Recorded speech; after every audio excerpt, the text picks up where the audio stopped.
Welcome to our 2022 Clipper 17 VHS. Starting right in your back bumper here, you're just gonna reach in, pull that cap out of there. Inside of the back bumper, you're gonna find your sewer hose. Take note of those two ears and the adapter here. It's helping hooking it up to your sewer system. And the hose itself, once fully extended, is about 20 feet long. Just keeping it stored in the back bumper back here to help keep any sort of stench out of the unit, keep things a bit fresher. And then that cap just presses into place. In this corner, as well as each corner of the trailer, you're going to find a stabilizer jack. All they do is they run down, contact the ground, give another turn or so to firm it up, and that'll get rid of any sort of bounce or sway that you see you got in the unit right now. Kind of a step forward from there, get your sewer system. So that cap there, if you just kind of press on it and give it a turn, pop it on out of there, you see it's got the same ears on it that your sewer hose had. It'll attach the same way, just pressing it in, turn it until it kind of clicks. On the left, you get a gray valve. On the right, you get a black. Black valve is controlling your black tank. Black tank is filled from your toilet. Of course, it's going to be your dirtiest water, so we'll dump that first. Once that's done, you can then come to the gray. Gray tank is filled from your sinks as well as your shower. Typically cleaner water. Dump that last to help keep that sewer hose as clean as possible. Up from there is your cable and satellite inlet. Coax cable plugs into the respective ports, fires up at your TV location. Above that, it's your shore cord inlet. It's a little tab in the bottom corner here. It's going to line up with this tab there. You can press those in together. A little eighth turn will lock it down. Then you get the threaded collar in the back there to properly lock it into place. As you follow your cord back, you're going to find a standard 30 amp end. Most campsites have that. You can just plug straight on in and you're good to go. We do also provide you with a 15 amp adapter, so if you're looking to plug in at home to charge your batteries or run your fridge, you got the power to do so. Exhaust for your furnace right here, so if you're ever running your furnace, you just want to make sure it's not blocked off. It does get hot. Towards the front, you get your fresh water inlet, so your water hose will just plug into there, turn on the water, and that'll fill up your freshwater tank. You know that tank is full once it starts spitting water out of that vent there. Underneath, it's your city water inlet. Same water hose will plug into here, turn on the water, and that pressurizes the lines throughout the unit. Down underneath is your freshwater drain. So you just get this little plug on the end of that hose there. Just allows the water tank to drain itself out. One end of your storage compartment here. So in here, you're going to find your water hose. Inside of that water hose, you'll find your park adapter. 30 amp cord into there, 15 to a standard household outlet. In the front of the unit, this black box, here's your battery box. So as long as you're plugged into that short cord in the back or your 7-pin to your tow vehicle, that battery is charging for you. The propane tank here, standard, you're just turning that knob to open it up. Standard tongue jack in front, one way's up, other way's down. 2-prong plug there is connected to your battery, so a solar panel would plug into there, charges your batteries. Other end of your storage compartments here. G5 protected outlet, so if you want power outside, you got it. Straight up from there, you'll find 2 exterior speakers. In between them is your range vent. So of course, propane stove is putting off fumes whenever you're using it, so you want to make sure this flap here is opened up, just so that we can evacuate those fumes. Once you're done, just pressing it until it clicks, and that'll prevent any dust from kicking up in there. Service vent for your fridge, nothing really there for you to worry about. It's pretty much just for venting. Down underneath, you get your 2 low point drains. Pull those caps off of there, it allows the water system to drain itself out. So if you leave in the unit for a while, you don't want your water going stale or stagnant, you can drain it before you leave. Little leash link in the back there, so if you got the dog out with you, you can tie him down. And then in the back of the unit, you get your exterior shower. So you get a key just like this guy here. Stick it on into there, open her up. You get the standard head with the 3-foot hose, hot and cold water. Lock it back down once you're done. Spare tire, straight up from there, you'll find a pre-wired mount for a rear view or observation camera. And then on the left side here, you get your hot water tank. So that keyway there, you just line it up, you can pop it on open. All your controls for turning it on are just inside the unit. Before turning it on though, you just want to make sure that you're getting some water out of that relief valve there. If you're not getting any water out, there's a chance that it's empty and you do run the risk of damaging things. So you just want to make sure it's filled up before you fire it up. So now we'll make our way inside of the unit here. Your assist handle just up to 90 degrees and it'll fall into place. And we can unlock the door here. Pulls on open. Do keep in mind that when you've got that door wide open, it contacts your awning arm. So if you're going to be running your awning, you want your door at 90 degrees or so. You do need it wide open to get these stairs out. And you're just pulling that yellow handle either way. You can undo it. Little pin there. If you just push that up, you can undo it and extend or retract your legs just based on your campsite needs.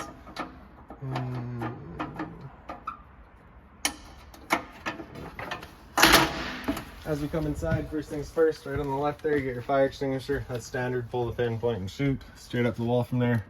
Center right is your ceiling light switch, does all your ceiling lights. On the right is your awning light, turns on your awning light. Awning itself is on this switch here. So again, just watching that door, and then press and hold extend. That awning will make its way out. Once that awning's fully extended, we're gonna see a little black flap as well as the black metal tube come down. Once you see that, you're going to stop. If you're to continue extending, it can actually wind itself up backwards, in which case your fabric will be underneath the tube, allowing it to then hold water, accelerating the growth of mold and mildew.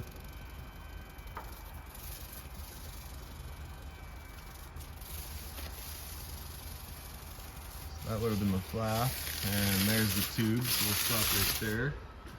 See if I can't get that flap down. There we go. All right. Now if it were to start raining, it's of course gonna hold some water anyways. What you're gonna do is loosen off these knobs here, pull that arm down and in, and then you can tighten the knob back down. You see that changes the pitch of the awning out at the head, allowing water to then run off.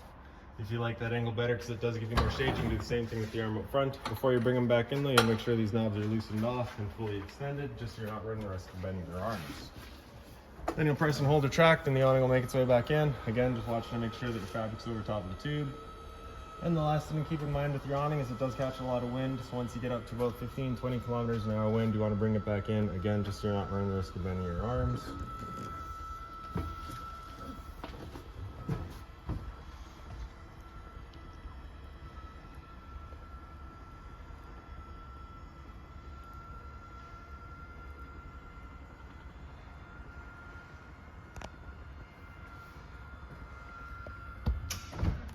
Slide out switch is right beside it. Press and hold out, and that slide will make its way out. Once that slide's fully extended, we'll hear some clicks from the motors letting us know they've reached their stall.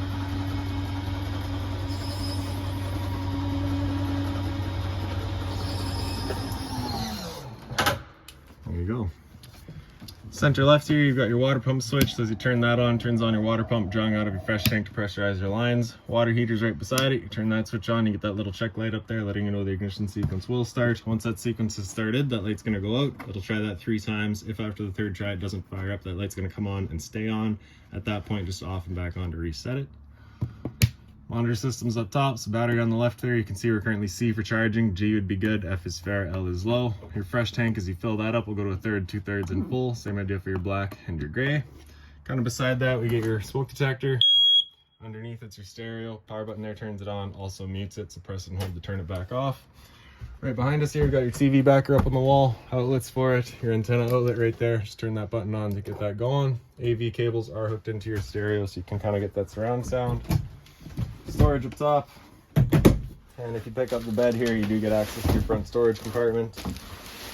USB charging as well as a power outlet in the back there. This window here, or sorry, blinds throughout the unit, just kind of sit where you leave them. In the slide is your dinette. So you can see we currently got it set up as the dinette. If you were to take the table here and just kind of fold the legs in, the table will then sit onto either ledge there, and then you can take the back cushions and fill in the center.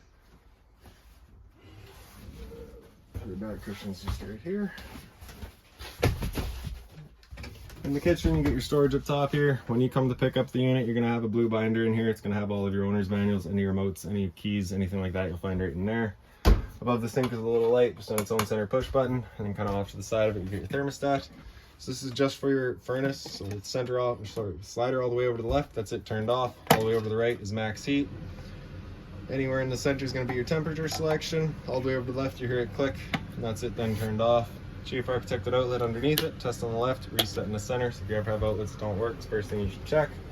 Sink cover is made of the same material as your countertop. It's kind of a bit more durable. Storage underneath, just being mindful of your drains. Microwave up top here, it's pretty standard, just like home. Down underneath it, your range vent, your light as well as your fan. For the stove, you're going to flip that back.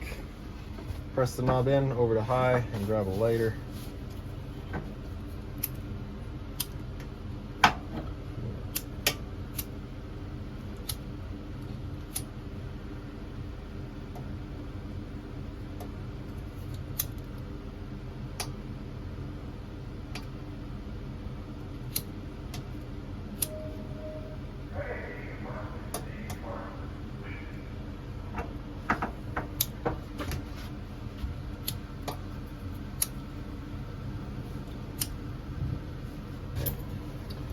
Once you're done, just turning it to off, letting it cool down, then you can close the cover.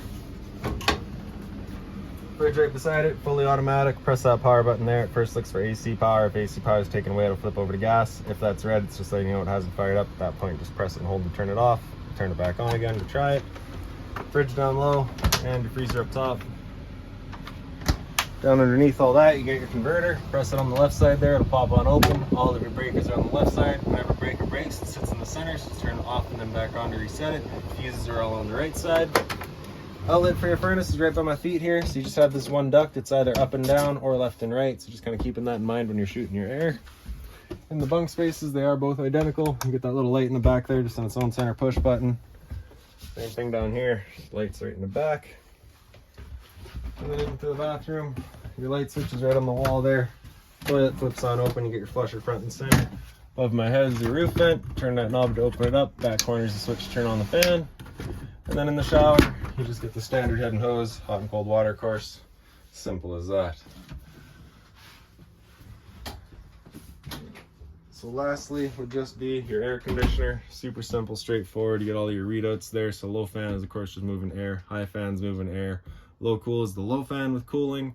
And then you can see in the back here you do have this temp selection knob that has heat on it. Heat will not work. We've got a dedicated furnace, so there is no heat pump in here. You're just going to be using that in max cool typically. Alright, so that's about it for this unit. If you've got any other questions on it, please feel free to give us a call, 204-237-7272.